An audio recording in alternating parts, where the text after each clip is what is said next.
लेकिन जो बाहर है वो मेरा नहीं।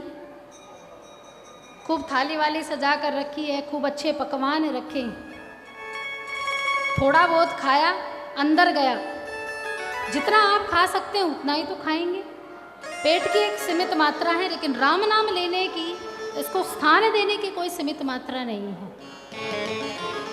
ये जब भी समय मिले, जब भी मिले, तब भी जितना खाइए, कभी पेट नहीं भरेगा। कभी ये बुद्धि ये नहीं कहेगी कि अब थक जाओ, थक गए, अब बस करो। और जो बाहर है वो मेरा नहीं है, तो उसके लिए लड़ो मत, उसके लिए रो मत। जो छूट गया तो छूट गया, और जो अपना है, जो मेरा है, जो मैं को समझा दे, उसे ग्रहण करके आप अपने जीवन की सभी बाधाओं को, सभी परेशानियों को दूर कर सकते हैं। श्री वाल्मीकि जी महाराज जी ने सबसे पहले रामचरितमानस को लिखा था। उस समय रामायण नहीं था, नाम था श्रीमद् रामायण। उन्होंने अपनी ग्रंथ का नाम लिखा श्रीमद् रामायण। सबसे पहले उन्होंने ही रामायण लिखी थी, उसके बाद तुलसीदास जी महाराज ने लिखी। वाल्मीकि जी बड़े दुष्ट व्यक्ति थे, पूर्व जन्म बड़े पापी थे, डकैत थे, लूटपाट करते, चोरी चकारी करते थे। लेकिन एक घटना ने उनके जीवन को ऐसा बदल दिया कि भगवान स्वयं उनके हृदय में बैठकर रामायण लिखने लगे। संतों को ऐसे ही ग्रंथ नहीं लिख सकते, या श्री वेद व्यास जी ने 18 महापुराण लिखे तो बैठकर ऐसे ही नहीं लिखे, नहीं, यह संभव है, हम नहीं लिख पाते।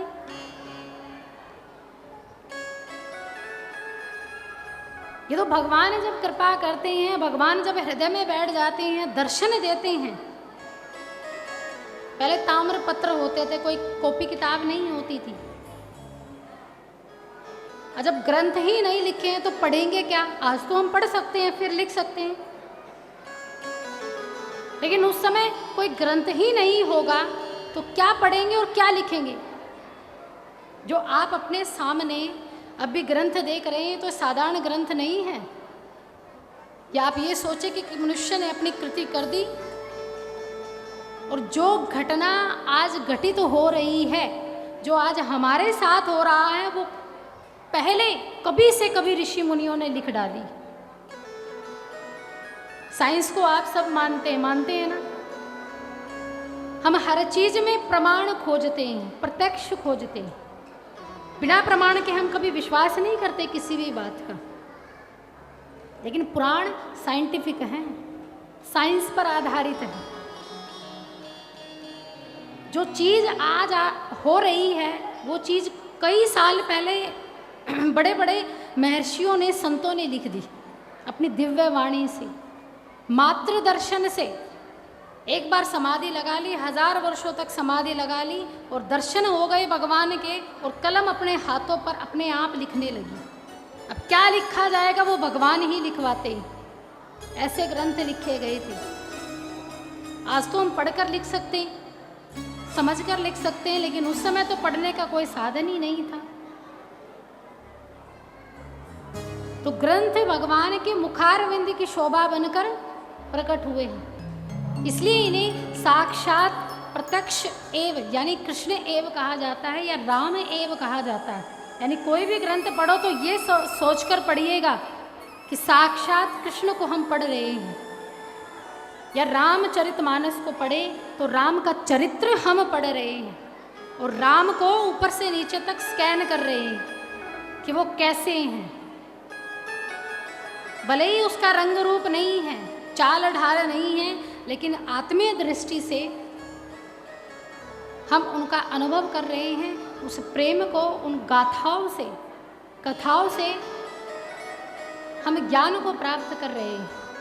ये वो ग्रंथ है। श्री वाल्मीकि जी डकैत थे, डकैतों के सरदार थे, खूब लूटपाट चोरी चकारी किया करते थे।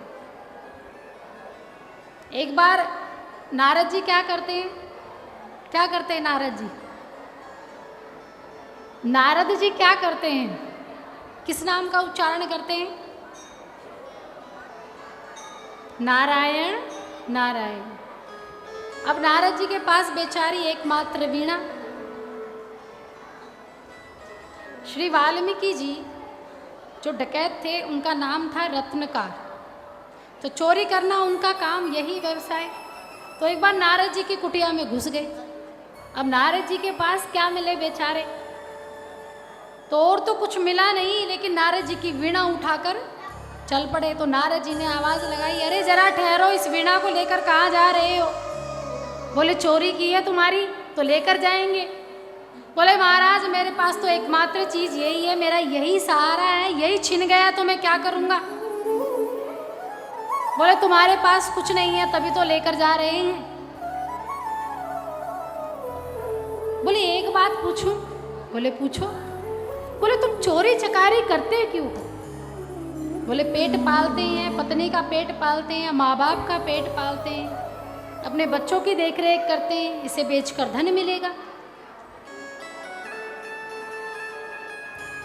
तो बोले ये चोरी करना तो अच्छी बात नहीं है। बोले तो फिर क्या करूं? ये पेट कैसे भरेगा फिर? बोले आज से तुम ये छोड़ दो, और एक बात मेरी गांठ बांधो कि जो भी तुम ये चोरी चकारी कर रहे हो और इसके करने के बाद जो दंड और फल मिलेगा, इसका प्रतिभागी कौन बनेगा? चोरी तो तुम करते हो, खूब लूटपाट करते हो, दूसरों को दुख देते हो, लेकिन उस दुख का दंड किसे मिलेगा? क्या तुम्हें मिलेगा? तुम्हारी पत्नी लेगी? तुम्हारे माता पिता लेंगे? क्या बच्चे इसके सहभागी बनेंगे? अब श्री वाल्मीकि जी ने, रत्नाकार जी ने सोचा कि ये तो मुझे पता नहीं किस दंड का फल मेरी पत्नी मेरी सहभागी बनेगी या नहीं, क्योंकि जिसको तुम खिला रहे हो ये पाप करके, क्या वो तुम्हारी सहयोगी बनेगी? एक बार पूछ कर आओ। तब रत्नाकार ने नारद जी को पेड़ से बांध दिया कि कहीं भाग ना जाए। अब पूछा महाराज आप यहीं रहना, मैं आपको बांध कर जा रहा हूँ, तो एक बार पूछ कर आता हूँ पत्नी से। बोले ठीक है। पहले गए अपने माता पिता के पास। अब माता पिता को कहा कि माँ पिताजी मैं आपसे एक बात पूछूं? बोले पूछो। बोले कभी मेरी मृत्यु हो जाए, मुझे यमराज जी दंड देने लगे और उसका फल जब भुगतना पड़े, तो क्या तुम मेरा साथ दोगे? क्या तुम मेरे साथ चलोगे? क्या थोड़ा बहुत दंड का आवागमन करोगे? तब माता पिता ने कहा राम राम राम, हम क्यों दंड भुगते? पाप तुम करो। बोले पाप भी किया है तो तुम्हारे कारण ही तो किया है, तुम्हारा पेट भरने के लिए ही तो किया है। बोले हमें क्या पता था कि तुम पाप करके हमारा पेट भर रहे हो, या हम उसी पाप का भोजन कर रहे हैं। हम तुम्हारा साथ नहीं देंगे। समझ गए वाल्मीकि महाराज। अब गए पत्नी के पास। पत्नी को कहा कि ऐसे ऐसे बात है, और क्या तुम तो मेरा साथ दोगी? मैंने तुमसे विवाह किया है, बंधन में बंधे हैं, और जब विवाह बंधन में पति पत्नी बंध जाते हैं तो एक आत्मा दो शरीर हो जाते हैं, कि कम से कम तुम तो मेरा साथ दो। बोली मैं क्यों दूं? ये चोरी डकैती ईर्ष्या ये तुम करो और फल मैं भुगतूं? मैं तो नहीं भुगतूंगी, मैं तो तुम्हारे साथ नहीं जाऊंगी। तो पत्नी जी ने भी हाथ ऊपर कर लिए। अब बच्चों को कहा, तो बच्चों ने भी कहा कि हम तुम्हारे साथ नहीं जाएंगे,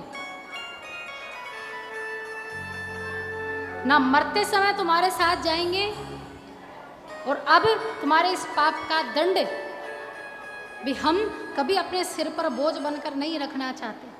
श्री वाल्मीकि जी को विरह प्राप्त हुआ उसी समय, वो ऐसा समय था कि विरह की अवस्था में श्री वाल्मीकि जी महाराज चले गए, और उसी दिन से श्री वाल्मीकि जी महाराज ने नारद जी के कहने पर ये संसार छोड़ दिया। तब नारद जी ने कहा कि अब आप वैरागी हो गए हैं, अब वैरागी बनना भी आसान नहीं है। अब आप वैरागी बन गए हैं तो आप एक महामंत्र जपिए। बोले कौन सा महामंत्र? बोले राम राम कहिए। कहीं भी रहो बस राम राम कहना है और कुछ नहीं करना। अब श्री वाल्मीकि जी को अब जो शुरू शुरू में जब गुरु का नाम लेते हैं तो बड़ा अच्छा लगता है, मंत्र बोलने में भी बड़ा मज़ा आता है। लेकिन जैसे जैसे दिन बीतते हैं तब ये जीविया थकने लगती है मंत्र बोलते हुए। तब लगता है छूट जाए, छोड़ दो, अच्छा नहीं लगता, ये मन विचलित होने लगता है। अब श्री वाल्मीकि जी महाराज ने घर तो छोड़ दिया, गृहस्थी आश्रम तो छोड़ दिया, वृक्ष के नीचे बैठ गए तो राम राम कहने लगे। 2-3 घंटे तक तो ठीक था, राम राम कहते रहे, लेकिन राम राम कहने में अब थोड़ा मुख में दर्द होने लगा। तो वाल्मीकि जी ने क्या किया, राम नाम को उल्टा कर दिया। राम नाम को उल्टा करने के बाद क्या बनता है, राम को उल्टा